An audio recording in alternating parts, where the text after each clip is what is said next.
Siguro, Mr. Chair, hindi lang dapat CHETA mag-imbestiga, pati NBI siguro. Imbestigahan na rin itong dahil may nakikita akong mga scam na nangyari, kalokohan, at ang niloloko nila, yung mga estudyante. Dapat we need to ask the assistance of the NBI to go deeper into this kind of investigation. And then habang binivideoan niya po yung mga graduates, sabi po niya dun sa video, congratulations, Engineering Tulfo, hindi mga nakagraduate. Then ilan lang po yun sa mga instances na lagi niya po kaming pinapatamaan dun po sa mga posts niya sa social media. Problema sa kanilang grades, etc. And then, after na sila makagraduate, makapag-buy for the graduation fee, photos and all, and then pagkukunin ng diploma, ay hindi ka pala dapat na-graduate. Sa ibang school, hindi po nangyari yan. And dito sa from my understanding, that happens a lot. So, ano bang tinapos ng presidente nyo? Lawyer Would you know? po. Ha? Lawyer po. Abogado.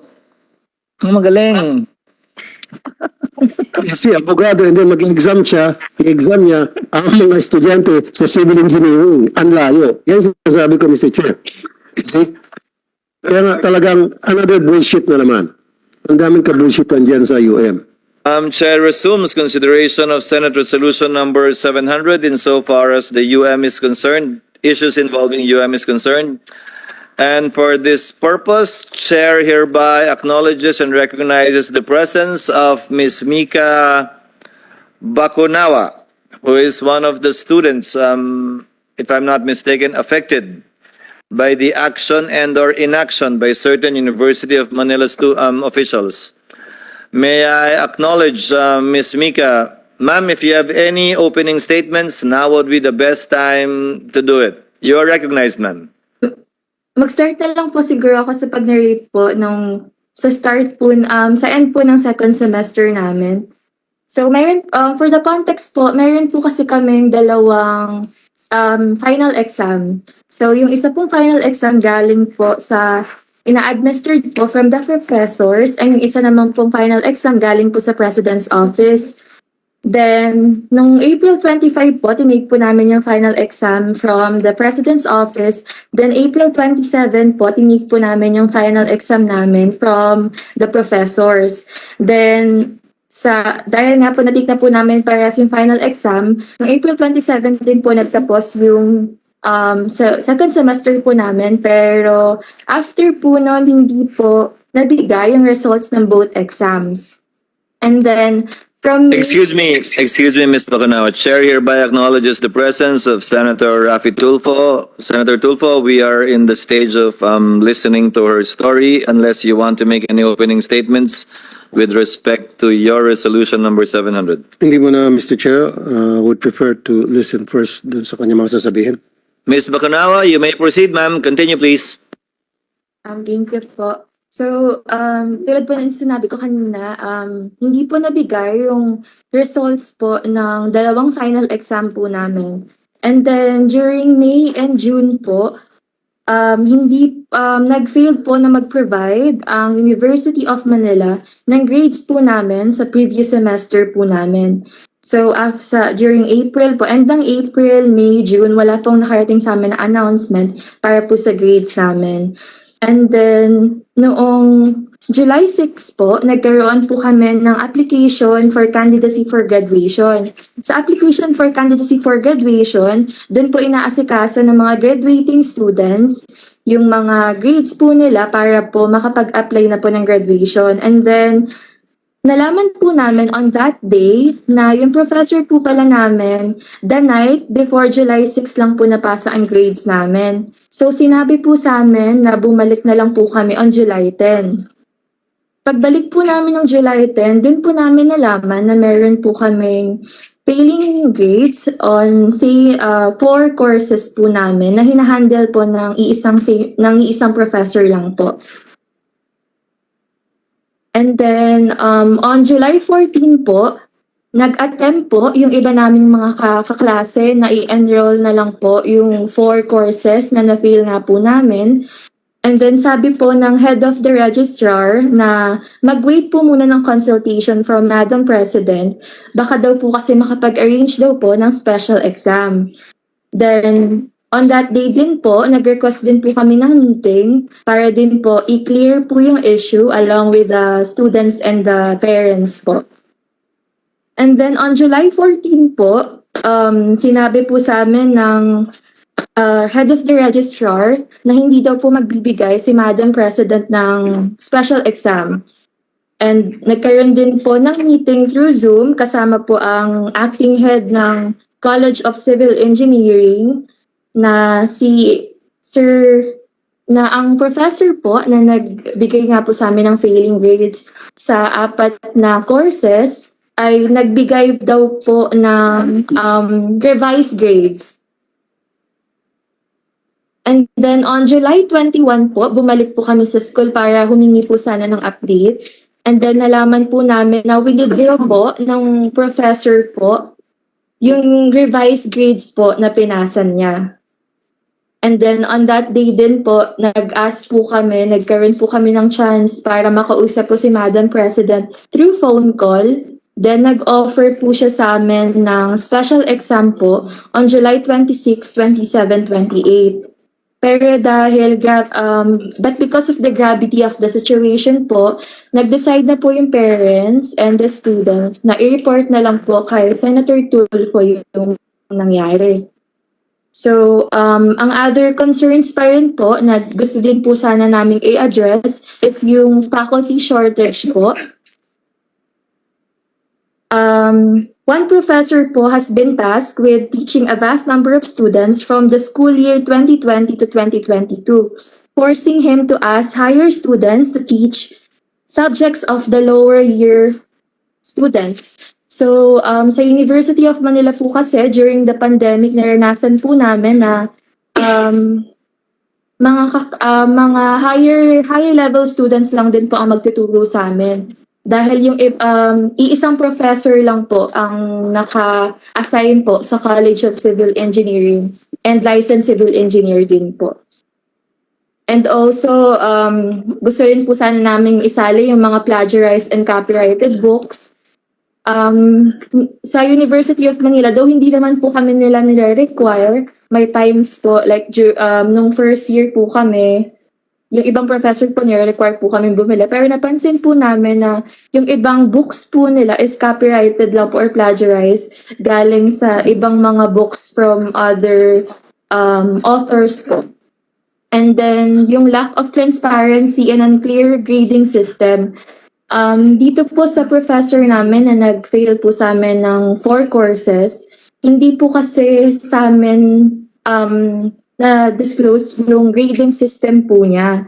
So, hindi po namin alam, like, halimbawa po sa class standing po namin, hindi po namin alam kung saan po nakuha yun, kung bakit po 70 po kami doon. Kasi ang totoo lang po, ang meron lang pong records niya kami is major exams lang po. Wala po kaming quizzes, wala po kaming plates. Hindi po namin alam if sinama po ba niya ang attendance sa grades po namin. So, ayun po. Mr. Chair, Senator Tulfo is recognized.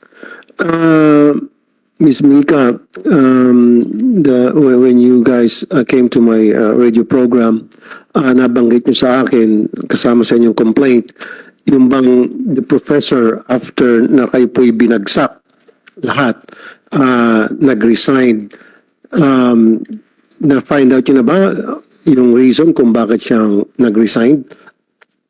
At nasaan na siya ngayon? Hindi niya po inopen sa amin kung ano po yung reason kung bakit po siya nag-resign.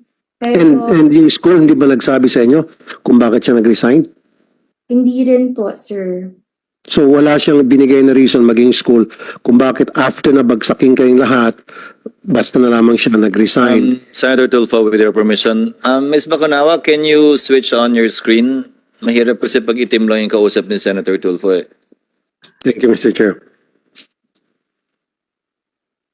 Ms. Mika?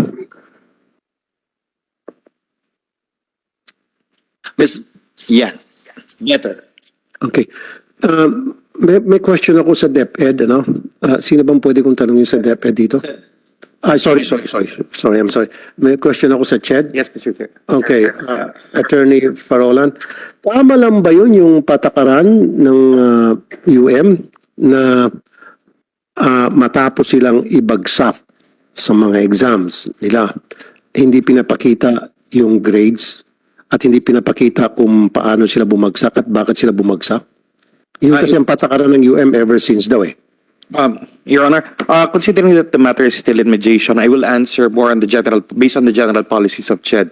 As far as our policies go, and for all higher education institutions, whether public or private, despite the fact that there is academic freedom for higher education institutions to prescribe the grade and the standards for obtaining the grade, it is expected that the schools show a degree of transparency by allowing giving the students feedback on their performance, which means grades should not be arbitrary but should be based on the standards agreed upon by the student and the school at the start of the semester. So dapat alam ng mga mag-aaral bakit sila bumagsak, ano yung basehan ng grades nila kung bakit ganon, kung bakit mataas o bakit mababa, Mr. Chair. Exactly. So kung halimbawa, tulad na, actually, hindi na halimbawa, tulad nitong na kapag binabagsak nila ang kanilang mga estudyante, hindi pinapakita ang kanilang grades at sinasabi kung paano sila bumagsak at saang punto doon sa test paper sila bumagsak at bakit. So, yan ay in violation doon sa mga patakaran ng CHED? Mr. Chair, again, because of the fact that I am also the lead mediator and also would be currently investigating the matter, I can only answer based on the existing and current policies of CHED. As if a higher education institutions fails to show or is proven to have failed to live up to the standards of ensuring that grades are given fairly, that the standards for grading are properly followed, that could be deemed as administratively actionable lapses on the part of the higher education institution, Mr. Chair. With the permission of Senator Raffy, Paki, mediation and investigation are two different things. You cannot mediate and at the same time investigate. In fact, I question why there is a mediation meeting happening tomorrow. The issue is quite clearly cut. Did they violate existing policies notwithstanding academic freedom? And what should be the penalties, if at all, that CHED should impose? Why is there I even doubt if mediation is within the standard operating procedure of CHED insofar as similar issues are concerned. So to clarify, are you investigating them or are you doing mediation with them? Just to clarify the matter, Mr. Chair, I am the Director for the Legal and Legislative Service. Under the Legal and Legislative Service of the Commission on Higher Education, we have two divisions, the Investigation and Enforcement Division, and the other division is the Legislative Liaison and Mediation Division. When I came in CHED, that was already the process. And there is also CHED Order Number 1, which provides for the rules on mediation of the Commission on Higher Education. That's the reason why I said my office handles it, because both divisions are under my office. Now, on the matter of... I'll pursue Senator Tulfo, with your permission, Spaki. So, what's the objective of mediation if you're investigating for possible violations committed by You're mediating between who? The students and the school? For now, And also, Mr. Chair, add ko lang. Okay, kasi nabanggit niya kanina, there's what we call rules on transparency. You did mention it a while ago. Mr. Chair. And kayo po ay kasama doon sa tinatawag na enforcement group ng CHED. So, bakit nyo na po i-enforce yung rules on transparency na binabiolate nila? actually, Mr. Chair, we have already made them, we already issued to serve upon them the show cause order outlining their list of possible violations, and they have already submitted their initial reply on it. It's just that under our rules, once the comment or the order to comment was issued and a comment has been submitted, or after the lapse of the period, the process will temporarily halt to allow the parties who are not part of CHED to mediate. And the mediation would cover matters which can be agreed upon by the students and the school. Whatever they agree upon, whatever the parties agree upon, this would not affect the escalation of the matter or the enforcement of the rules of CHED. Ibig sabihin po, kahit na magkasundo sila tuloy pa rin po titignan ng CHED kung may violation ng school. It's just that there are matters which minsan po kasi yung mediation, may mga bagay na interest ng estudyante naman ang tinitingnan po natin. Kunyari, gusto nyo makagraduate agad.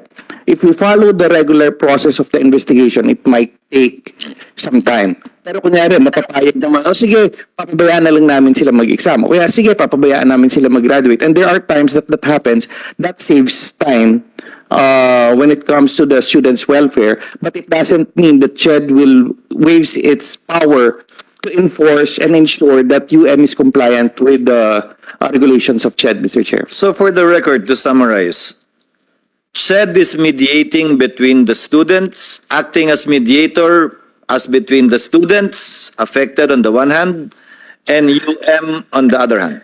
Yes, Mr. Chair. And number two, hindi nyo i-compromise o i-give up in any way yung jurisdiction and ability of CHED to impose whatever penalty you may deem fit. Should you find any violations on the part of UM, would that be correct? Yes, Mr. Chair. And definitely it appears that it is also time for UM to be subjected to a monitoring visit, Mr. Chair. Thank you. Please proceed, Senator Tulfo. Okay, Attorney Farolan, so meron kayong nakitang violation sa UM. Pakiulit-ulit, ano itong mga violations na ito? Actually, it's still in the process of an investigation, Mr. Chair, but our show cause order, I just don't have a copy right now, but Our process, gaano katagal niyo na po inimbestigan itong UM since yung complaint ay naiparating na namin sa inyo? yes, Mr. Chair, they have already answered. We have already served them with the order. No, I just need to know from you straight up front. Ano-ano itong mga violations na nakita ninyo? Kasi you've been talking to the students and we've been coordinating with you for weeks and even months now. Hanggang ngayon? But once the mediation is terminated, Kaya nga, attorney. yes, sir. Sabihin niyo na sa atin ngayon para malaman din ng mga estudyante at malaman ng UM kung ano-ano yung mga violations nila, ano-ano yung mga kamalian na ginawa nila laban sa kanilang mga estudyante. Yes, Mr. Diretso Chair. niyo na po kami. Diretso niyo mga estudyante. Matagal na silang suffer eh. They've been suffering for so many months now and the parents as well. Binibitin niyo pa kami. Sabihin niyo na ano yung mga violations nila base po doon sa inyong ginagawa investigasyon. Sir, dun sa Okay, isa. Number one. we do have a list of possible And what are those possible violations? What are those lists? Number one, ano? just to summarize lang po, Go we ahead. do find a problem with their grading system. Grading system. If the allegations are true, there is a problem with the grading system. They are not complying. No, the allegations are true.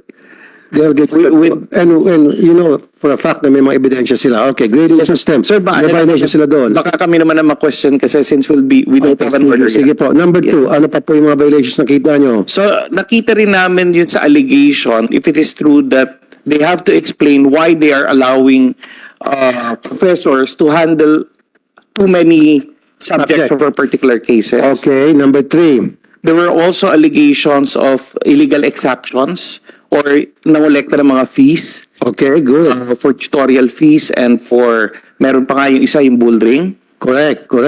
There are also allegations that some of the fees were done by a professor, so not necessarily by the higher education institution, but there seems to be an inaction on the part of the school to discipline or correct the possible abuses of one of their faculty members. Okay. So iba po yung possible violation of the faculty, which is an administrative matter na governing board dapat yung nagdi-discipline. Iba rin po yung Kasi, inaction nila. Attorney, Yes, sir. okay, kanina pa sinasabi na if true, gaano katagal na namin nilapit sa inyo yung problema?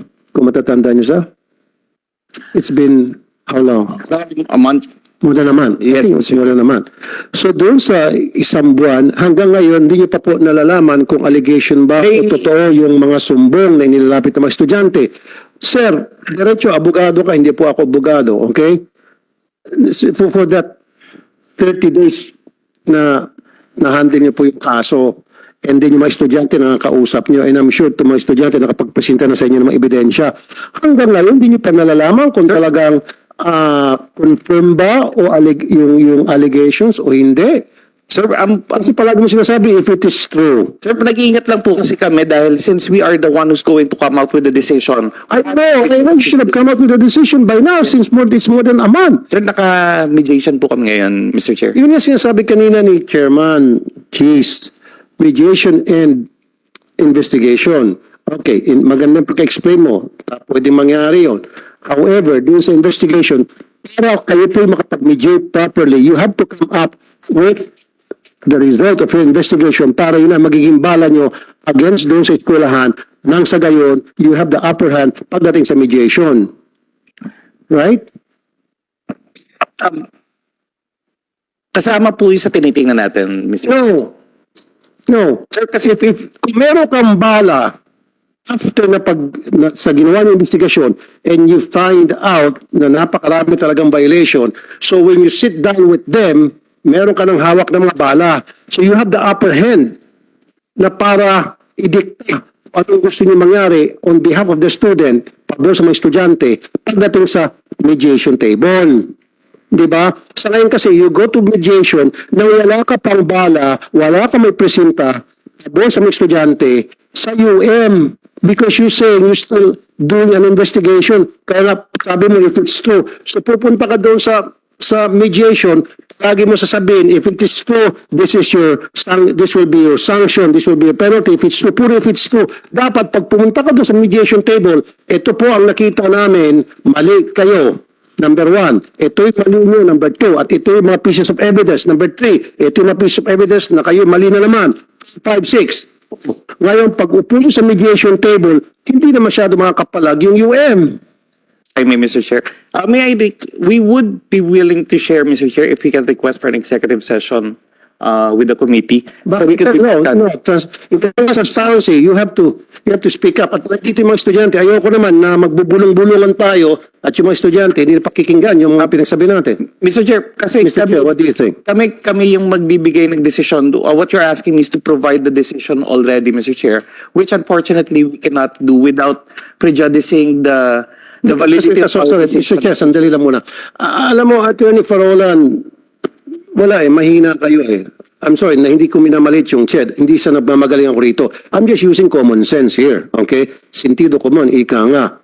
Now, more than a month na hawak yung kaso to.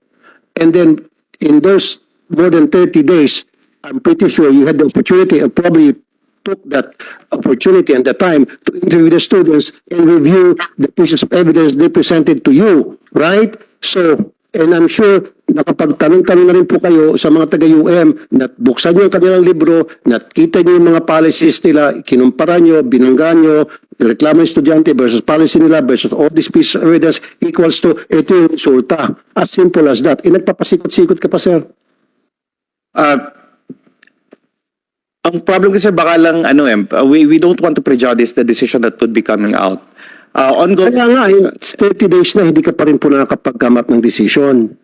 Ang tagal nyo naman, ang bagal nyo naman. Ito mga estudyante, they've suffered enough. They've suffered enough. And even the parents. If I may, Bilisan yung investigasyon nyo, sir. if I may, Senator Raffy, I think there are two issues involved here. Kung ano man ang parusang ipapataw ng CHED sa nabunga o resulta ng investigasyon nila sa University of Manila, sabihin nila, kunwari, mali yung professor, hindi niya sinunod yung policy, hindi matutulungan nun yung mga estudyante, but it can prevent the future occurrence of a similar incident insofar as other students are concerned. Now, that's why I clarified. Yung mediation na ginagawa ng CHED is between the school and the affected students now. Mr. Chair. Would that be correct? Yes, Mr. Chair. And as you clarified, without prejudice to any penalties after investigation which you will impose on UM. Yes, Mr. Chair. The point of Senator Tulfo is, may bala sana kasi kayo kung nando na. Now, I think what would be fair to state, Attorney Spocky, is, sorry, first name kami, Senator Raffy, kasi matagal na kami magkakilala nito eh. Nagkasama kami sa Board of Regents dito dati. I think the point Senator Raffy is driving at is, he wants you to enumerate, given what you know now, that possible violations that you see based on the complaint of the students. Iba kasi yung reklamo dun sa provision ng batas na bina-violate ng UM. So, ano yung mga tinitingnan yung violation na nagawa ng UM given the circumstances presented? Next is, gaano katagal ba kayo bago magdesisyon kapag kami natanggap kayong reklamo? Parang sa korte, di ba? Spaki, you're a lawyer. There are certain time frames, di ba? When is a decision forthcoming from CHED? Who decides it? Ikaw lang ba? I elevate ba yan sa commission? Kailangan mo pumirma ng chairman? Kindly enlighten us. Insofar as your procedure is concerned, gaano katagal ba usually yan? Mr. Chair, dun sa proseso, once the complaint is received, and in this case, when the students were referred to us, wala kasi silang dala na formal chronology of events. So we helped them first write down everything also. Sandali lang, maka-interrupt. Mukhang natitingin na silang dalawa, tumaas ang kilay nilang dalawa. Would you like to say something, Mika, para i-contradict yung sinasabi ni Professor? Kasi nung pumunta ko kayo, ni Attorney Farolan, kasi nung pumunta ko kayo sa CHED, wala ba kayong dalang mga dokumento at chronological events listed doon sa inyong complaint form? Ms. Bakunawa, you are recognized, or your seatmate, whoever will talk. But if you will not speak, kindly identify yourself first for the record. Good morning po, Mr. Chair. I'm Joanna Marie Obsina po. And according po sa napag-meeting is, nagpasa po kami ng written complaint po noong July 25 po sa CHED. And dala din po namin sila po ngayon. So July 25, you submit yung written complaint. Yes po. Mr. Chair. And yan ba, Ms. Bakunawa, doon sa written complaint nyo, nakatouch dyan yung mga ebidensya meron kayo to back up your complaints? Yes, And do you chronologically of events na sinasabi ni Attorney Farolan included dyan sa formal complaint ninyo noong July? Opo. So, pasagutin na naman sila. Okay. Yes. What's your name again, ma'am? Sorry. The one seated beside you, Ms. Bakunawa. What's your name again, ma'am? Joanna po. Joanna Marie. Joanna. John. What's your last name, Joanna? Obsina po. Obsina. Po. Obsina po. Thank you, ma'am. Sparky, your comment, reaction? Mr. Chair, just to give a background, there are 4 sets of students po kasi yan. Yung mga taga-civil engineering, yung taga-business ad, yung accountancy, and yung criminology. So, ang pinaka... Okay, let me interrupt again. Yes, Mr. Chair. Ms. Joanna Obsina, kayo ba ay taga-civil engineering or sa ibang department? We sent po the civil engineering program po. And Sa civil engineering. yung other programs po, the BSA, BSBA, and criminology. Magkasama-sama kayo lahat. Opo, meron din po silang representative po dito. Sabay-sabay kayong pumunta at sabay-sabay kayo nag-submit na inyong formal complaint. Kasama yung attached doon yung pieces of evidence to back up your complaints. At nandun yung chronological events sa pangyayari from the start na nagkaroon kayo ng problema. Tama? Yes po, Chair. Okay. Attorney. Mr. Chair, actually, we even assisted them, yung especially dun sa 3 natitirang programa. Kung alam mo, pasensya na kung magkaibigan ka ni Chairman, ano, you're hearing us but you're not listening, or you're listening and you're not hearing us.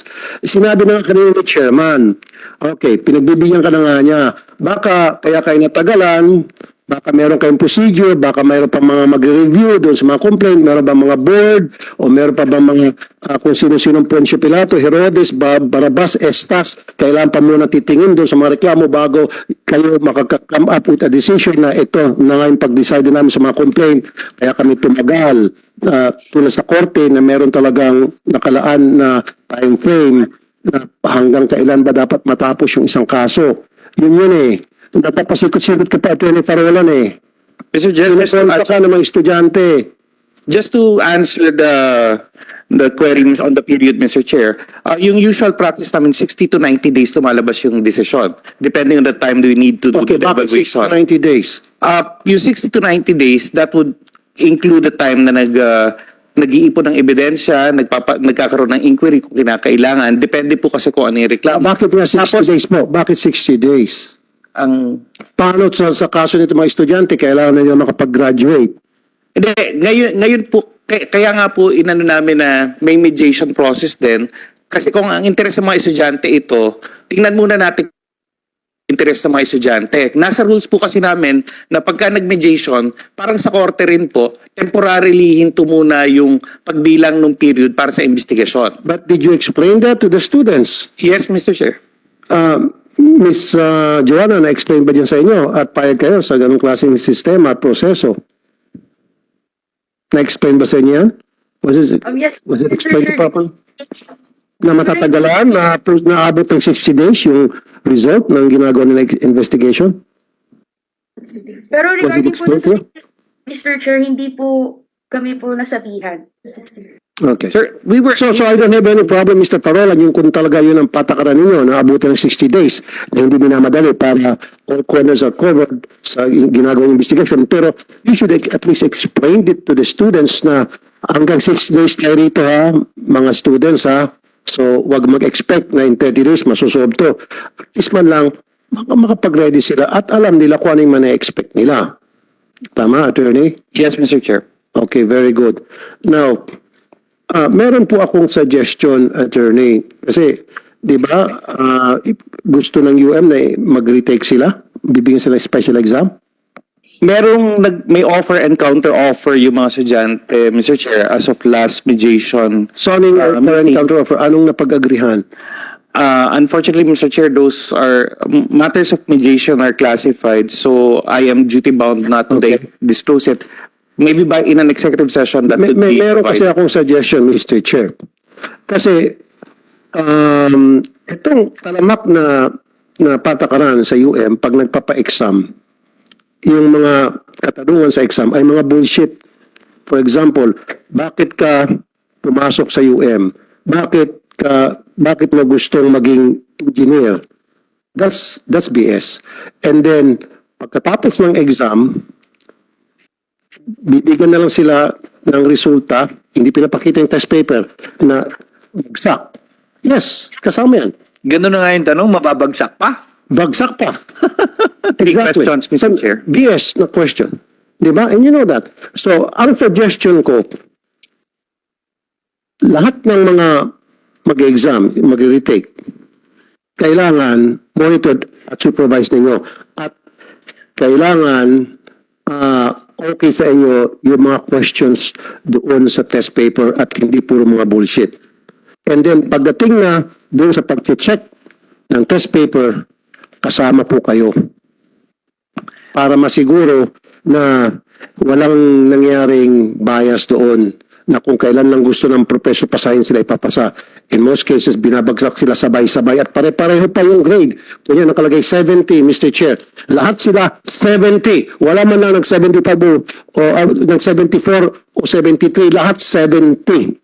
So, ibig sabihin, nagkopyahan silang lahat para to deserve that grade, uniform grade, failing grade.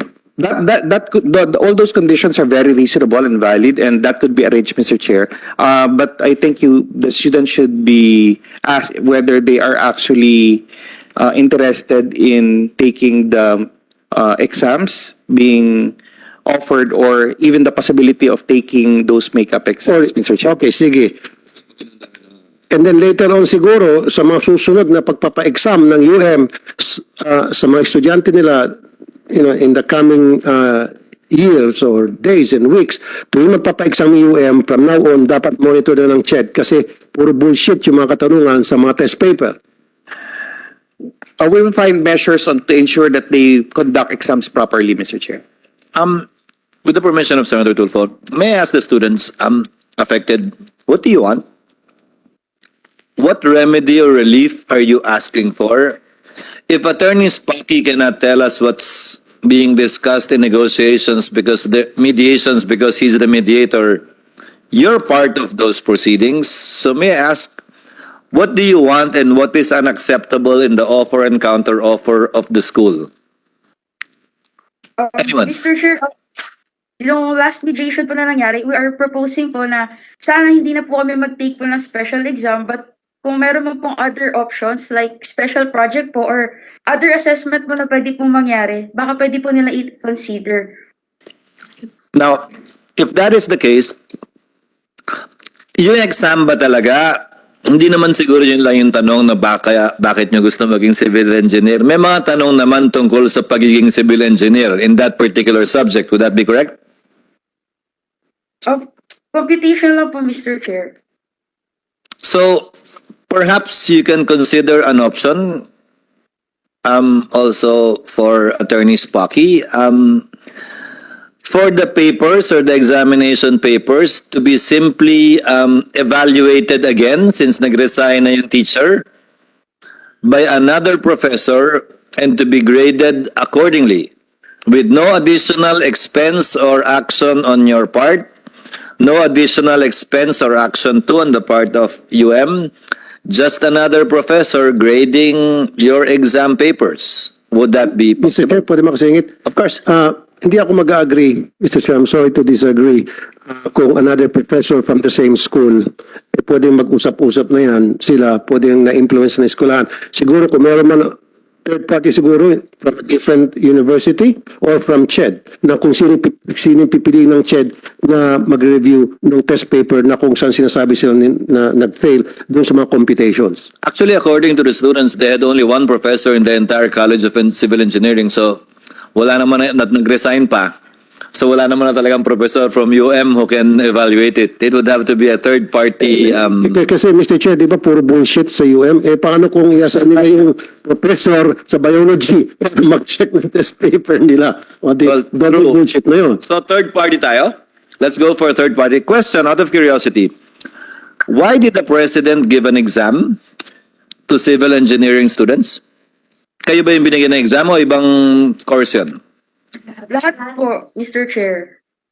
So aside from the exam of the teacher, nagpa-exam pa yung presidente mismo? Yes po. Yes Every po. course point, every year po, every final, after po ng final exam, lagi pong nagbibigay po ng final examination yung Office of the President po. Ano bang qualification ng presidente ng UM? Criminology graduate ba siya? Sabay civil engineer? Sabay accounting graduate? Sabay ano pa yung isa? Business ad po. Business ad? So ano bang tinapos ng presidente nyo? Lawyer Would you know? po. Ha? Lawyer po. Abogado. Ang magaling. Kasi abogado, and then mag-exam siya, i-exam niya ang mga estudyante sa civil engineering. Ang layo. Yan sinasabi ko, Mr. Chair. See? Kaya nga talagang another bullshit na naman. Ang daming ka-bullshitan dyan sa UM. Sir, regarding dun po sa final exam from the President's Office, clear po nila doon na sinabi po nila na wala daw pong way average yung final exam from the Office of the President. Pero po kasi yung mga lahat po ng professors talaga namin na nagturo po sa amin, lagi pong sinasabi na malaking percent daw po ang final exam from the Office of the President. Meron pong times na sinasabi po nila, kahit po makareceive po kami ng passing grade sa kanila, pagbagsak din naman daw po ang final exam namin from the Office of the President, malaki po yung chance na bagsak po talaga yung final There you go. Excuse me, ha? Okay. Attorney Farolan, wala ba kayo nakikitang violation dyan? Actually, dyan yung may klarong violation, Mr. Chair. Una, Thank you. Thank you. hindi, at least yan pwedeng masabi, sir. Kasi yan yung outside the mediation na And then to think na yung result ng exam nila sa kanilang presidente carries a lot of weight doon sa decision whether they passed or failed. One of the things that we're looking at, Mr. Chair, Ibig sabihin, allegation- kahit napasado sila, pag sinabi ni attorney, presidente, kung sino mang pangalan yan, bumagsak ka sa computation, etc., bagsak na lahat. yes, So that's a clear violation, right? yes, Mr. Chair, but when in part of the So kung may nakita kayong clear violation dyan, ano ang sanction na katapat? Among the possible administrative sanctions would be the closure of the program, Mr. Chair, suspension or closure of the program, which means suspension or closure of the civil engineering program or the criminology program or the accountancy or accounting program where this happened. Okay, nasabi niyo ho ba yan sa kanilang presidente? Yes, Mr. Chair, they were. And ano po yung kanyang reaction when you told that to her? Well, Mr. Chair, of course, they do recognize the power of the chair, the power of CHED, but they also, of course, would insist that the school has done nothing wrong. Especially, they claim that UM has been in existence. Hindi, sabi pa nga ng presidente, sabi ng estudyante, magpasara na lang kami, wala kami pakialam sa CHED. Well, that would be extremely problematic for them, Mr. Chair. That would be a violation of the PSGs for the programs that they are offering, Mr. Chair. So, Attorney Farolan, sa nakikita nyo, kailan ma-resolba itong problema ng mga estudyante? We just, as the 60-day, we have suspended the 60 days, the counting of the 60 days because of the mediation. If by tomorrow they don't agree and they decide that we don't want to meet anymore, then we can resume counting the 60 to 90 days, and within a month's time from now, a few days, maybe 3 weeks from now, we can come up with a. Paano kung halimbawa, Mr. Chair, by the decision is to be reissued by the Commission and Bank, Mr. okay, Chair. kapag hindi nagka-agree sa mediation, somehow you have to come up with your decision. Actually, even with whether they agree or not, patuloy pa rin naman kaming maglalabas ng decision, except that while mediation is ongoing, so that the school and the parties can focus on clear muna, medyo naka white flag muna, ceasefire muna. Pagkatapos itong ceasefire, magbibilang na ulit para makapaglabas na kami ng desisyon. Pero kahit mag-decision sila kung talaga may violation, we will ensure that the regulations of CHED are enforced, Mr. Chair. Okay. Question. I'll ask the students if Sparky cannot answer. Ang gusto nyo,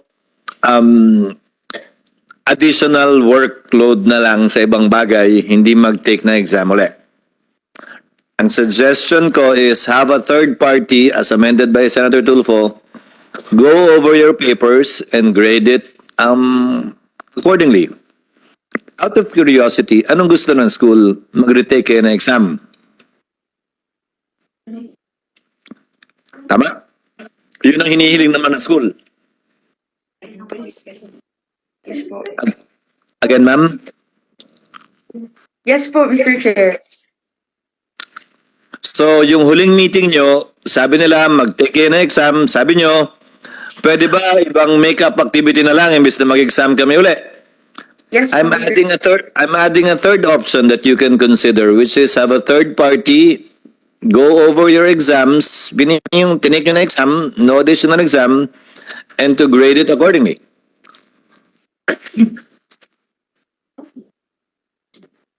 Yung exam ba na pinapatake sa inyo, bayad na naman kayo? O wala? Hindi naman po, wala naman po. Sino magpapa-exam kung nag-resign na yung nag-iisang professor sa civil engineering? Nagkaroon po kasi mayroon pong mga, nung tulad nga po na sinabi ko kanina, nang in-explain ko po yung issue po namin. Nag-offer po sila ng special exam, then parang ongoing na po yung mediation that time. So, mayroon pong ibang students na nakapag-take po talaga ng special exam na yon, and then yung questions po, galing po dun sa special exam, is galing po dun sa resigned professor. Sabi naman po ng professor na yun, okay lang naman daw po sa University of Manila na ganun na po. So, ang ina-assume po namin, kung if ever po na magkaroon po talaga kami ng special exam, sa tingin po namin, shared sa kanya rin po manggagaling ang questions na special exam. Senator Tulfo, sumasakit na yung ulo ko doon sa school na yan. So, ibig sabihin, pag nag-retake, manggagaling sa presidente pa yung mga questions. Siya ang gagawa ng pag-retake niya ng exam, right? Ganun daw yung ginawa nung una. Kaya nga, so since yung presidente wala namang alam sa engineering, ang alam niya tungkol sa mga batas dahil lawyer siya, wala siyang dapat karapatan na magpa-exam, magpa-retake. Tama, attorney? If I may, just to set the record straight also, Mr. Chair, yung final exam na sinasabi nila, there are actually two final exams. One was, the one final exam, which is in line with what's in the curriculum, was prepared and checked by the professor himself. Yung may second final exam, na tinatawag nila final exam, and it was actually labeled as a final exam, where they ask those three questions. Yung three questions yung tinatawag nga kanina na BS questions were prepared by the president. Of course, meron silang sinabing paliwanag dito. Pero iba kasi yung paliwanag ng mga staff at iba rin yung sinabi ng presidente about this. Pero take note, attorney, Mr. Chair. yung tatlong question na yun, final exam consists of 3 questions from the president, carries a lot of weight. Ma-override niya kung ano man yung result ng unang exam.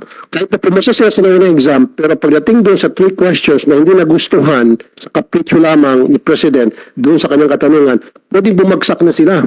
Ano nangyari? Initially, Kaya maganda yung suggestion din ni kung papayag mga estudyante, suggestion ni Chairman Cheese, na yes, Mr. Chair. yung mga exam nila, yung first exam, alisin na natin yung second, then kukuha tayo ng third party na mag-check ng test papers nila. That I've seen that happen before when I handled the case for UP, the UP 11, the MPH 11 of UP, and that was what actually happened, Mr. Chair. Papayag ba kayo mga students? I think that's a fair offer coming from Senator Cheese, na yung exam ninyo, para malaman talaga kung pasado kayo o hindi. To be fair, na yung exam ninyo, mag-check third party, hindi yung presidente ninyo at hindi yung professor galing dyan sa UM.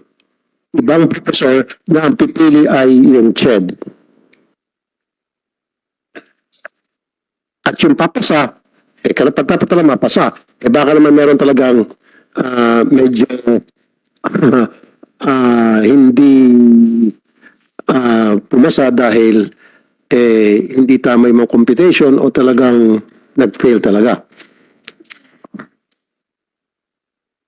At least may pagmamalaki yun. Ako pumasa at ang nag-check ng test paper ko, nag-grade ko ay CHED na. Wala nang kaduda-duda. What do you think, ma'am? Ms. Bakunawa or anyone from your group? Okay lang naman po sa amin yung suggestion po ninyo. Yung third party po na mag-check po ng papers. Kaya lang po, yun lang po ba? Yung major exams lang po ba ang solely na pagbabasihan po ng grades po namin? Ang problema nga, Ms. Bakunawa, hindi nila sinabi kung ano yung basis eh.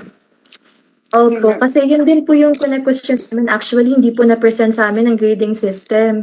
Meron pong pinakita sa amin sa grading sheet, like for example po, sa class standing po namin, meron po kaming 70 sa class standing.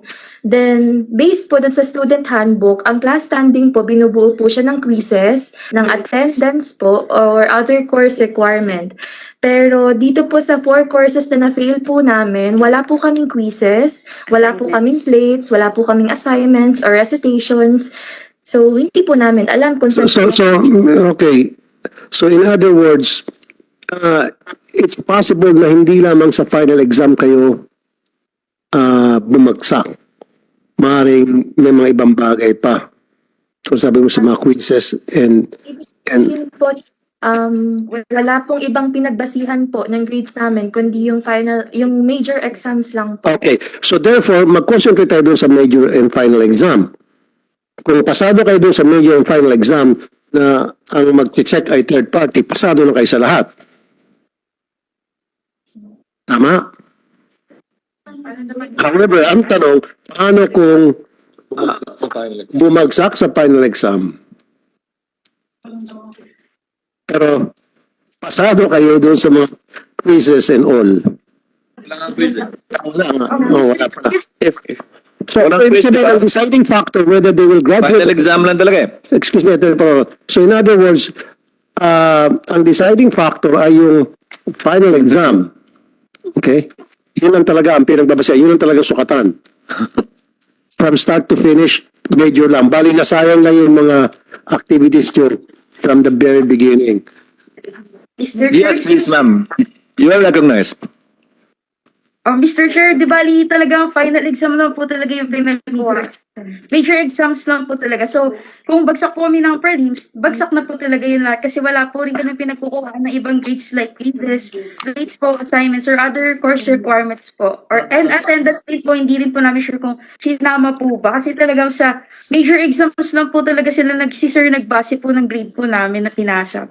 You know, academic freedom in the student manual is actually wide and broad enough. For the record, for the information of Senator Tulfo, when I taught at the UP College of Law, I was given academic freedom as well. My policy when I was a professor there, testigo kong buhay si Senator Sani Angara, estudyante ko yan sa College of Law dati. Pag perfect attendance ka, pasado ka na agad. For the simple reason that makinig ka lang, may mapupulot at matututunan ka na. And then the final exam will be, kung hindi ka perfect attendance, then you have to pass the final exam and that'll be the basis of your grade. So your minimum will be if you attended only, if you have perfect attendance. Later on, in fact, Senator Tulfo, ang ginawa ko pa, plus dahil perfect attendance, plus 0.25 pa sa grade pag perfect attendance lang, para kaya punong-puno pa lagi yung mga klase ko eh. Kasi but the logic and rational being that if you only attend and listen, you will get and pick up something somehow. So at the end of the day, academic freedom actually gives a wide latitude to professors. But this is one side going haywire. And perhaps I was too generous and magnanimous during my time at UP. Kindly consider for mediation to Spaki and to our students. Yung babagsak after third-party evaluation, yun yung bibigyan ng makeup exam subject to checking of the third-party evaluator too. Pagbagsak pa rin dun sa makeup exam na pinatawag ng third party, kunin nyo na uli yung kurso para makompleto nyo yung course nyo. Meaning, that's as fair as it can get. In my experience, minsan lang sa tinagal-tagal ko nag-aaral from elementary, high school, poli-sci and law, minsan lang nagkaroon ng P grade, passing grade sa mga subjects sa UP, at least. This was in EDSA 1. Dahil nagkagulo-gulo, Marso na noon, di nakapag-exam, the teachers were authorized by UP at that time to simply give a grade of P. Hindi numerical grade, P lang. P or F. But most teachers gave P. Kasi karamihan ng teacher doon sa UP, opposition at ayaw sa gobyerno nung nanalo na sila, masasaya sila, puro P ang binigay sa mga estudyante. So, would you please consider that? Third-party evaluator to look at the exams you've taken. If you pass the exams, then you pass. For those who will be failing, for a makeup exam to be scheduled, again, to be conducted by a third-party evaluator, to be checked by a third-party evaluator. And if you pass that, then you pass the course and you graduate. If you don't, then you have to take the course again. Spaki, you wanted to say something earlier? One of the requirements that we had the school prepare, hiningan rin namin po sila nasaan yung records nyo ng class standing. How was it broken down? Because part of the student manual provides that this should be the basis for the grades. So hiningi rin po namin na bigyan nila ng access yung mga estudyante para makita ito yung class standing nyo. And as much as possible, we told them to start collating already the actual exams and the actual quizzes so we could also look into them, Mr. Chair. My only problem in this situation, for the information of our students as well, and Senator Tulfo as well, whatever penalty CHED imposes on UM cannot and will not affect the plight of the students right now. Number two, CHED does not have the power to order UM to issue you a passing grade. Kung maliman yung procedures nila, they will be penalized for it.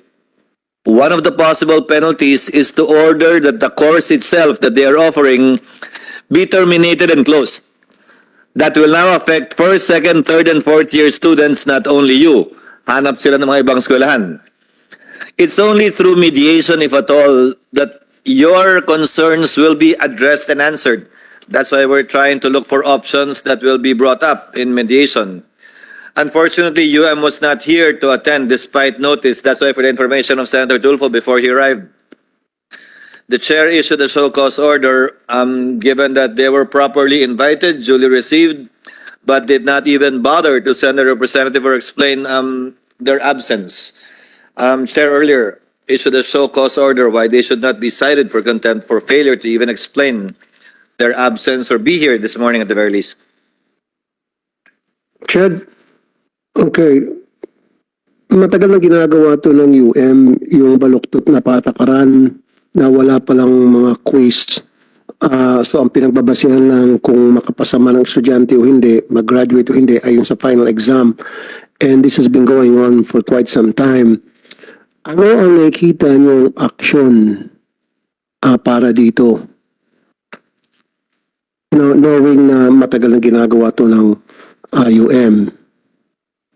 and moving forward, what is the solution that you see Moving forward, for Mr. Chair, this yung- problem? definitely kailangan namin to intensify our regulatory activities, yung investigation, enforcement, visitation, monitoring visits namin, mas kailangan. Yun nga lang, talagang pinaghihirapan din namin madagdagan ng mga personnel kasi in Metro... Given, So that's one. Given the Given the present situation now, na meron nga silang maling patakaran, Yung pangalawa, Mr. Chair, pinagsabihan niyo na ba sila na baguhin niyo yung sistema at ito dapat ang susundin yung bagong protocol? during the during the number of meetings we had with them, sinasabi na namin na whether wala pa yung investigation, wala pang final conclusion, but sinasabi na namin, kung totoo itong mga to, baguhin nyo yan. Even, for example, the professor, sabi na, kung emergency ang nangyari, by this time, dapat corrected na lahat yan. Ito yung mga, we told them to revisit nyo yung mga policy standards and guidelines per program. May checklist na doon. Yung mga checklist na yun ang titingnan Okay, namin. when they were Ayos told kayo. by you pertaining to the aspects that needs to be corrected, what was their reaction? Nagpasalamat naman sila, titingnan daw nila, but of course there is that self-defense mechanism that, well, we're actually doing everything we can to provide the quality education for students. Of course, yun yung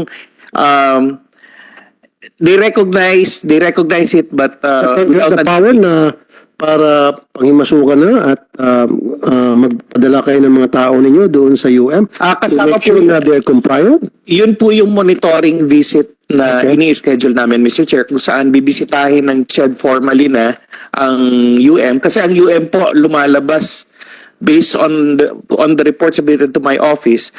Ito yung mga programs na na-approve bago pa nabuo ang CHED. CHED was created 1994, Mr. Chair. Prior to that, MEX pa nga yung nag-issue ng mga permits ng mga programs nila. So it's really about time that they are monitored, that the programs are properly being implemented. Ayoko naman na you're gonna let them off the hook easily. Sir. Yung mga previous violation nila, okay, moving forward, nag-suggest kayo ng mga bagong protocol at sabi nila they'll do something about that, right? Now, how about yung mga previous violations nila? Dapat merong sanctions na katapat yun. Yes, Mr. Chair, kasama po yun sa titingnan. And those sanctions are going to be? Some possible sanctions, kasi pa magdidesisyon po niya na yung Commission and Bank po ng CHED. Pero it's a possibility, one of the biggest possible penalty would be yung tinatawag dating phase out. Okay. Which means pwedeng i-phase out yung program nyo, bawal na kayong tumanggap ng estudyante, papatapusin lang o papalipatin lang yung current student, Exactly. then end na yung program na yan. No, the problem na might crop up with that, what you're saying now, paano kung hindi tatanggapin ng ibang mga school ang estudyante kasi alam nila na bulok pa lang naging sistema dyan. Baka yung kabulukan na sistema ng UM, madadala ng mga estudyante rito because they're product of a bulok na system. So they're gonna bring in that bulok na system Diyan into our school. naman po, Mr. Chair, personal direction na kikialam ang CHED na masigurado na mapangalagaan din yung welfare ng mga estudyante, lalo na yung mga gustong lilipat. Ito yung nangyari sa Colegio de San Lorenzo, if you remember correctly. Nagawa na yan, Mr. Yes, Mr. Chair. Senator Raffy, nagawa na yan dati. And to be fair to CHED exerted efforts that these students affected by the closure of the school would find alternate schools. Because at the end of the day, although CHED cannot impose it legally and directly, they can persuade the schools to accept them and judge them based on their performance in the new school where they transferred to. Okay, dun sa mga estudyante, final question. Nasa yung mga estudyante natin. Joanna? Ms. Bakunawa, can you turn on your camera again, please?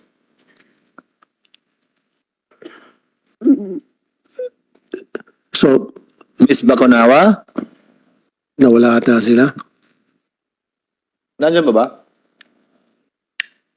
Yes. Miss- Oh, bago na. Miss Joanna, or Bago na. anong pangalan ninyo, dalawa? What are your names? Hello po. Hello po. Good morning po, Mr. Chair. What are your names? Raffy po. BS Accountancy, graduate last April. Ibang course. Opo, Accountant. iba po yung aming complaints po. Because we're graduate na po from University of Manila. But our credentials po is hindi pa po nila binibigay yung diploma and transcript of records until now po. And why? Because daw po, hindi daw po kompleto yung grades namin from 4th year, 2nd sem. Pero po nakagraduate po kami and nakapag-marcha po kami through via online po, YouTube. So, nung pinamarcha kayo, pinagraduate kayo, walang sinabi na hindi kumpleto ang grades ninyo. Exactly po. Okay, and then later nang sinabi na, ay, hindi namin ito mabigyan ng diploma kasi meron pala kayong mga kulang na grades. Hindi pala kayo kumpleto sa grades. Yes po. Attorney Farolan. Mas po nila ngayon, Mr. Chair, dahil daw po hindi po nila tinanggap yung grades galing sa professor namin. Kasi this is the first time I've heard this from some students na pinagraduate sila, walang problema. Sana bago sila pinagraduate, meron na yung nag-check to make sure na lahat ng mag-graduate pasado at wala silang kulang, wala silang problema sa kanilang grades, etc. And then, after na sila makamarcha, mag-graduate, makapag-buy for the graduation fee, photos and all, and then pagkukunin diploma, ay hindi ka pala dapat na-graduate. Sa ibang school, hindi po nangyari yan. And dito sa UM, from my understanding, that happens a lot. Mr. Chair, if Before you respond, Sparky, can you turn on the camera, please? The student who appeared? Okay na. Yes. Yes. Anong pinapagawa nila sa inyo? Bali po, ang sabi po sa amin ng University of Manila, pinagre-retake din po kami. Ganon din Ng po. exam? Yes po. Which At is magbabayad kayo. At magbabayad kayo doon sa retake. wala naman pong sinabi na magbabayad sa retake. Pero ang ano po nila is pag bumagsak po kami sa retake exam is magre-re-enroll po ulit kami. Which is, Yun. yeah. Mr. Chair, yan yung tinatawag na racket, scam. Now, let me clarify, Sparky. Siyempre, pag nagbalik kayo doon, magbabayad ulit kayo ng tuition. Let me clarify, Sparky. According to her, they went through the graduation proceedings. In graduation proceedings, whether live or virtually, there is a CHED representative. Diba? In most graduations I've attended, and the university president says this standard line. The dean, at least, of the school, of the college, will say, these students have qualified, have complied with all the academic requirements, blah blah blah, and they are qualified for graduation. And the president of the school approves, diba? In the usual proceedings, the list. Touch move na yun eh. Diba? That's the usual graduation proceedings. The dean presents the list of graduates, certifying that they have complied with all the requirements of the course imposed by the university, and then the president of the university says that he approves the list. Oh, but nagre-retroactive effect sila na hindi pala. in I can answer that, Mr. Chair. Kasi nga, gusto ng UM kung pagkakitaan ulit yung mga estudyante because they have to enroll back. And pag nag-re-enroll sila, panibagong bayad sa tuition yun. Pero touch move na yun eh. Correct. Right na yun eh. Exactly. Dito, very clear, na scammer itong UM. So do you agree with me, Attorney Sparky, that when those statements and utterances were made during the graduation ceremony, it already became a vested right from the point of view of the students that they have complied As a rule, yes, Mr. with Chair. the requirements. That's the reason why graduation ceremonies are actually not only pro forma, but it is actually a legally binding ceremony. If the president herself or the board's, the secretary of the university announces that they are compliant. Sir Roland, nakikita ko na agad advance ako mag-isip, pasensya na ha. Advance talaga ako mag-isip. Pera lang yun ang kailangan ng eskwelahan. Kasi, sabi, hindi pala kayo nag-graduate, meron kayong mga kulang, mag-retake kayo. Ngayon, pag pina-retake sila doon sa mga kulang nila na hindi na-take na mga exams, if-fail sila. And then, syempre, natural, pag nag-fail sila, they have to go back at mag-enroll. At pag nag-enroll, magbabayad sila. Doon yung pumapasok, yung modus operandi sa scam. Sir, Di ba? magdadaglag lang ako ng detalye kasi ito yung in-invalidate ng school, yung grades daw na sinabmit ng professor nila, si Dean Salva. The school, based on information that I can disclose, the school terminated the services of Dean Salva, who was the professor, at ang sabi, we will not accept your grades. So officially, on the transcript, wala ring grades na nakareflect yung mga estudyante. So it becomes a bit more complicated. Kasi ang sinasabi nung... Maniniwala ka pa ba sa sinasabi ng school, matagal ng panahon, nagsisinungaling sila, matagal ng panahon, nangloloko sila sa mga estudyante. Why believe them now? Diba? Go ahead. What's your name again? No, Angel. Angel, sorry, mas simple yung problema nyo actually because, quite frankly, correct me if I'm wrong, Spocky, SED can actually order the school to issue the records and recognize their graduation because they went through that, as you described it, not so pro forma ceremony. It is well within the powers of CHED, right? To have the school submit the list of graduates, Mr. Chair. Yes, which they already accepted, as I said, vested right na yun eh. So, in the judgment of CHED, you can actually order the school to give them their credentials because, again, the right already attached to them when they allowed them to graduate. We can order the school to issue the transcript, pero ang lumalabas yata, ang paliwanag kasi nung school, if I'm not mistaken, hindi pa naka-reflect sa transcript yung grades. Yun yung problema. Kasi kung wala pa yung grades doon, kulang pa yung transcript. Tapos yung... Sorry, advance na ako mag-isip, Okay, sabi nga ni Chairman, Senator Cheese, pinagraduate na sila, they went through that process na na-screen na sila ng dean, the president, etc. And that's why they were allowed to graduate. So, ngayon sasabihin na, ay, meron pala kayong mga kulang. Dito pwedeng pumasok yung power ng CHED na sabihin, hindi pwede. Problema niyo yan. Kung hindi man kompleto yung grades, hindi niyo nakita yan, lapses niyo yan, pinamatch it mga tao, therefore, nagawa niyo ng mga checklist, etc. You should have done due diligence and everything. Kailangan makapag-graduate sila and you have the power to do that. Pilitin, Yes, Mr. yung eskwelahan. In this case, ito mga accountancy student na hindi pinagraduate dahil na nakapag-graduate pero sinasabi ngayon kulang-kulang kayo sa grades kaya bumalik kayo sa eskwelahan, you can dictate upon this school na no, they have to graduate, you have to give them their transcript of records and diploma. Pasado yung mga grades yan, hindi pwedeng may bagsak dyan. If they were declared graduates already, they should be deemed as graduates. Solve. Okay, solve yung problema niya. Anong pangalan niyo? Simple ito eh. Ganito dito. Ano pangalan mo, Miss... Ha? Miss Angel. Miss Angel, solve ng problema niyo. So wala mediation dito. Sabihin niyo na agad, orderin niyo na agad yung UM. Release the transcript. Tama? Attorney Farolan? We can terminate all the mediation on their part, Mr. Chair. If they- Angel, solve ng problema niyo. Okay. Pero doon sa engineering, medyo But again, subject to the CEB, we will be bringing this up to the CEB for the issuance of the appropriate orders. yung sa engineering, medyo komplikado pa. Sa kanila, okay na. Angel, okay na. Solve yung problema niyo. Next. Ano pa ang departamento ang may problema? Ay, ikaw naman, anong department mo? Good morning po, Chair. Ako po si Lebnao Mary Chris po. BSBA po ako. Batch 2015 pa po ako graduate. DSBA. Same? Same problem? 2015, 8 years ago? Yes, Sige. po, lang po with Miss Same problem. Hindi, ang ibigay sa yung transcript at saka diploma. Tama, dahil kulang, may mga kulang-kulang pa na kayo na hindi dapat i-meet pa na requirements. Yes po, similar po with Miss Angel. Similar, okay. Similar, sold. Attorney Parolan. Kero pa, Attorney Parolan. No, same ibig sabihin, pinagraduate kayo. Tama ba, ma'am?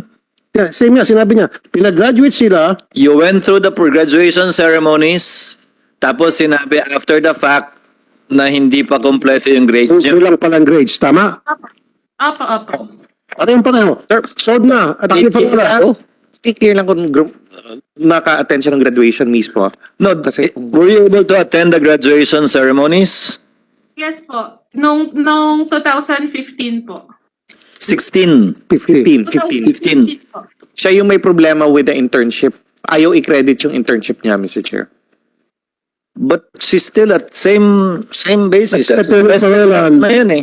Eh, sasabi nga nandito at umuo ka na, pinag-graduate na sila, nagmarcha na sila. Okay? So dapat yung presidente o yung dean at mga teachers nila sa lahat ng mga subject na i-check na yan to make sure na wala silang problema, pasado na sila sa lahat, na comply na nila lahat ng requirements, kaya nga sila pinamarcha. And then, all of a sudden, magsasabihin nitong eskwelahan, backtrack sila, teka muna, may mga kulang ka, no pwede. Kaya nga dapat, pati itong mga taga-BSBA students, kailangan pumasok kayo dito sa eksena at bigyan kanilang transcript and diploma. Tomorrow, Mr. Chair, once we get to them, and if they are okay with that, that would be the track, we will be terminating the mediation and we will be making the proper recommendation. Good. So, BSBA and accountancy, okay na kayo? Kuha niyo na. Criminology, same? Iba yan, Mr. Chair. Hindi. Tingnan natin. Criminology, ano yung problema niyo? Same? Nasaan criminology? Okay, Ms. Rhea Okay na sa BSBA, okay na sa accountancy. Okay. Criminology, taas ang kamay. Okay. Same problem o different? Different po, sir. Ay, naku, medyo komplikado siguro. Ano yung problema sa criminology? Yung akin po, sir, in-enroll ko po yung subject sa isang professor nung summer po. Tapos, binagsak po ako ulit. Kinausap po namin yung professor para po tanungin kung bakit po ako bagsak. Ang sabi niya po, yung sa final examination daw po yung bagsak ko.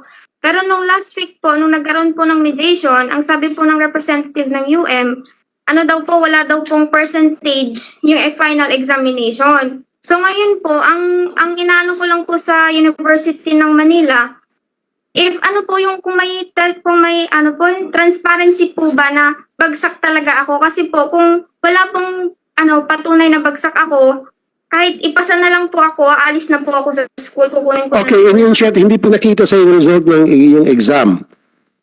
Opo. Okay, so, Attorney Farolan, pwede ba natin ma-require yung eskwelahan na para ipakita yung result ng kanyang exam na kung saan sabi ng professor na bagsak siya? We have already He has the right to, right? We have already ordered the school to produce the basis for her grades, as well as reminding the school to protect her also, kasi siya rin po yung may claim against illegal exactions or illegal fees, yung nirequire na bumili ng bull ring. Tapos there are reports right now that she's also being verbally and unofficially harassed by the professor that she is complaining against. Ito rin yung may yung violation ng school is tinitingnan namin yung inaction nila on the complaint by the student against sa faculty na hindi inaksyonan ng tama ng HEI, Mr. Chair. Siguro, Mr. Chair, hindi lang dapat CHETA mag-imbestiga, pati NBI siguro. Imbestigahan na rin itong UM dahil may nakikita akong mga scam na nangyari, kalokohan, at ang niloloko nila, yung mga estudyante. Dapat we need to ask the assistance of the NBI to go deeper into this kind of investigation. I can see a modus operandi na ginagamit nila para makapanloko, makapandugas, makapagnakaw sa mga kawawang estudyante na hindi naman to anak ng mayaman, tama-tama lang naman. And they chose UM because they believe na UM will give them a good future. Ito ngayon, sinira yung kanilang kinabukasan. Attorney Farolan, what do you think, Mr. Chair? Attorney Farolan. That's well taken, but depending on the scale, for sure, pasok sa jurisdiction ng PNP ito. But depending on the scale, yung NBI kasi limited yung jurisdiction, quite frankly. kung syndicated na, kung syndicate na yung pinag-uusapan, kung large scale, o pag inutusan ng SOJ o ng Presidente. So we will communicate to the SOJ upon the suggestion of Senator Tulfo to look into this matter and will refer this matter to them. But Kasi insofar, Mr. Chen, nagsasabot-sabota na siguro yung Dean, Presidente, para maging syndicate estafa, how many people should be involved? hindi naman estafa. Basta syndicate lang. A criminal organization, yung ganong level na. But the DOJ can easily order. Senator Raffy, that's why we will be sending an endorsement to the DOJ Secretary to so order the NBI, because part of the jurisdiction of NBI is whatever the DOJ Secretary or the President orders them to investigate, even outside of their general mandate. But on this matter, Maki, may guideline ba ang CHED na dapat sinusoli ang test paper o result ng exam sa mga estudyante? As far as I can recall, I have not seen a rule regarding that. Ang requirement lang is if this is your guidelines, the school must be able to show that the guidelines for the grades were followed at the end of the SEM. And usually we just rely on the class records or the breakdown of the grades submitted by the school. There's a presumption of regularity on the part. Is there a guideline that says that they should keep records for X number of years? None either. The school student records, yes, sir, but No, on the professor's exam, records. on the exam itself, as far as I recall, I can't recall any particular period that they should be So- retained, Mr. Chair.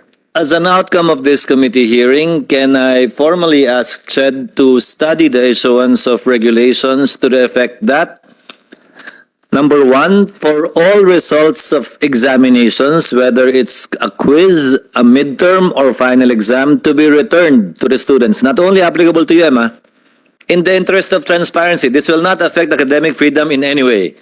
Only in the interest and in compliance with the requirement of transparency, that all of these be checked.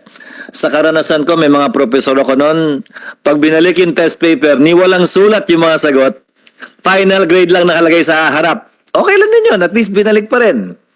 Merong iba, pati yung English kino-correct, meaning at least alam mo, binasa talaga. But I think you can issue regulations to that effect, that the result of examinations, whether it be a quiz, midterm, or final exam, be returned to the students concerned. And number two, for the records of the teachers to be kept for at least X number of years in case issues crop up later on, like the one earlier with the business administration course. 2015 pa yun, that's 8 years ago. So baka may excuse yung kung sino if it happens in the future na wala na kasing records eh. So kindly consider it and kindly give the committee feedback insofar as the direction CHED intends to take in regard to this sub-issue in relation to the criminology student we just interviewed. On both matters, yes, Mr. Chair, definitely that's actually already in the pipeline. But we will also seek and seek the wisdom and opinion or input and consult with groups like the PASUK and COCOPEA, considering that it also touches upon on the academic freedom of higher education institutions and higher education faculty members, Mr. Chair. Again, to reiterate, kindly convey with Attorney Manawag here, Manawag, sorry. The chair believes this does not in any way impinge upon the academic freedom of schools. It is implementing the transparency requirement imposed by certain laws and by CHED itself, insofar as and from the point of view of the student is concerned.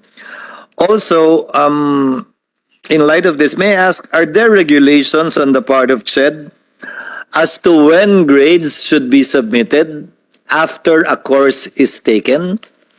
I experienced that too. I had teachers at the College of Law submitted grades 2 years after I took the course, but all before graduation.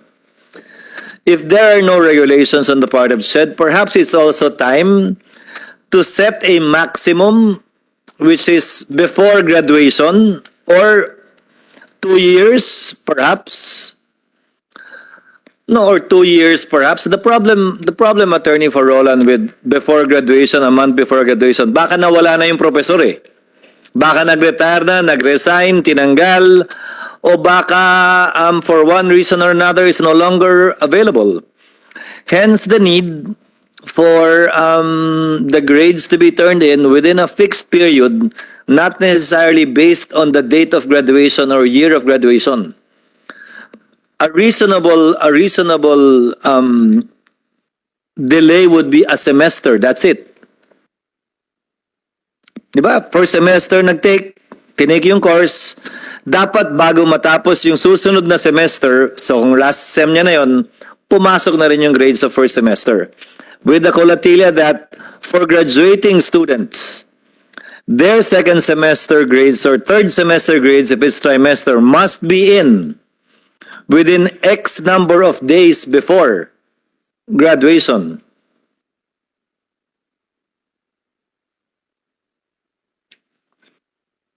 If there is none, and I think there is none.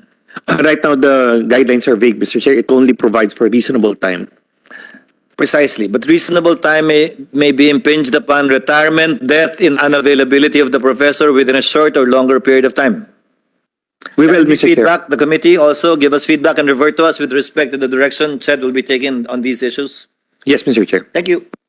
Okay, Attorney Farrell, I'm going back to the issue raised by the criminology student. Paano natin ma-resolve po yun? Actually, we have already asked the school to produce the records of the students so that they can also be reviewed kung tama ba yung sinasabi. As for the illegal exactions, we do have the submission of the student regarding her claim, and that's already part of the investigation and part of the matters that will be ruled upon by the Commission and Bank on the complaints against UM, Mr. Chair. Okay, so kailan natin malaman na hanggang sa ma-resolve itong problema ng mga taga-criminology? We have Department. a scheduled mediation tomorrow. If the students and the UM would not be able to agree tomorrow, or if they are okay with the planned course by today, we can already terminate tomorrow and proceed. Ito lang yung kaso lang ni Ms. Taylan. There is also a request to assist her in obtaining her records just in case she decides to transfer to a different school. And we have already assured her that if she decides to transfer, CHED will definitely be assisting her to obtain all the records she needs to be able to properly transfer to a different institution, Mr. Chair. So okay sa yan. Anong pangalan mo ulit yung naka-blue? Miss Taylan. Miss Taylor? So okay sa yun, sinabi ng Chad? Okay.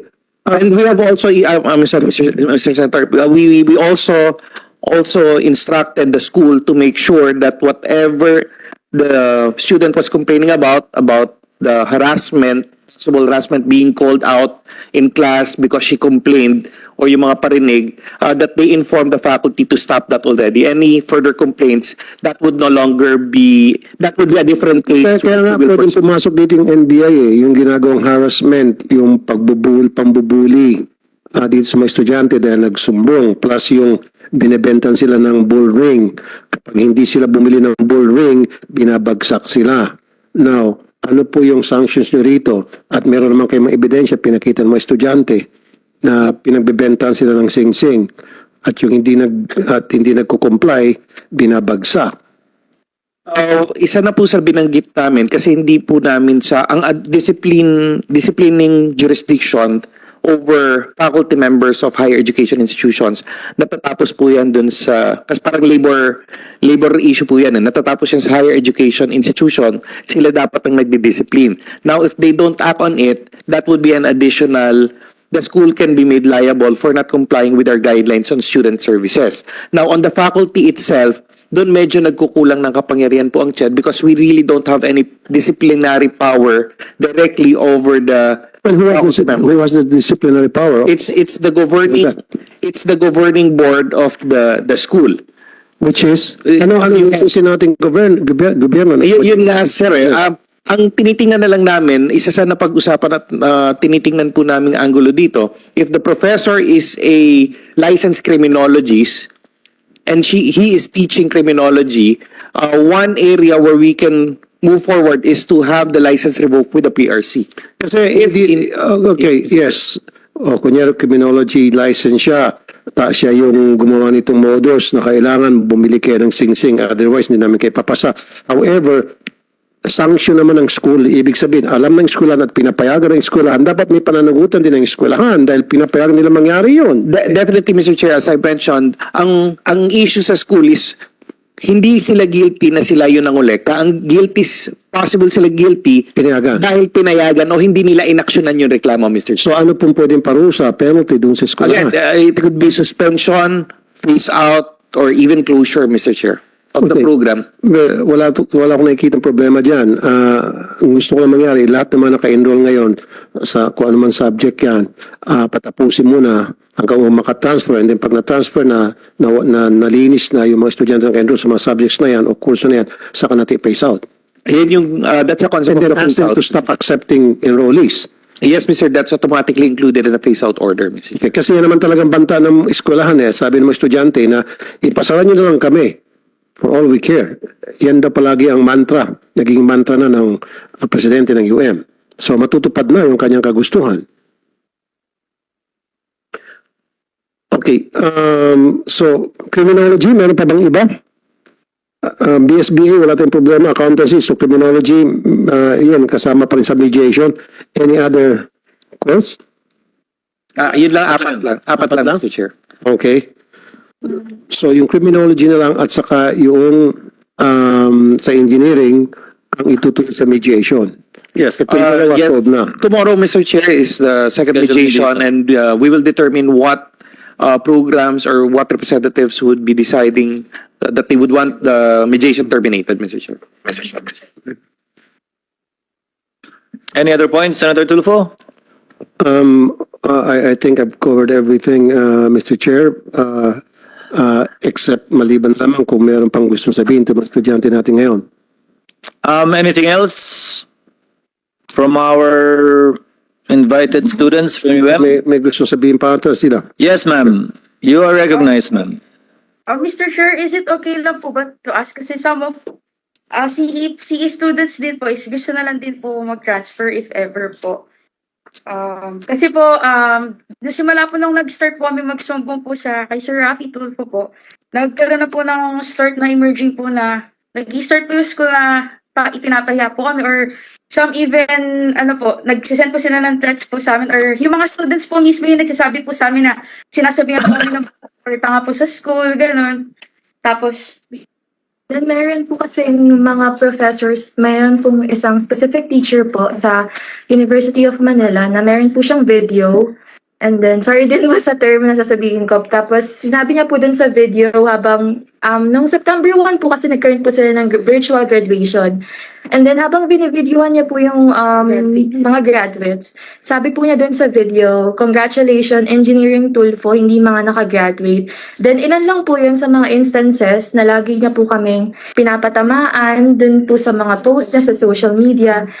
And, yun po yung isa sa mga rason, yung mga message. Harassment and bullying ito, lumilitaw, Attorney Rollins. That is bullying. So pwedeng pasok na ito yung sa NBI na pwede na mahimas ko NBI dito.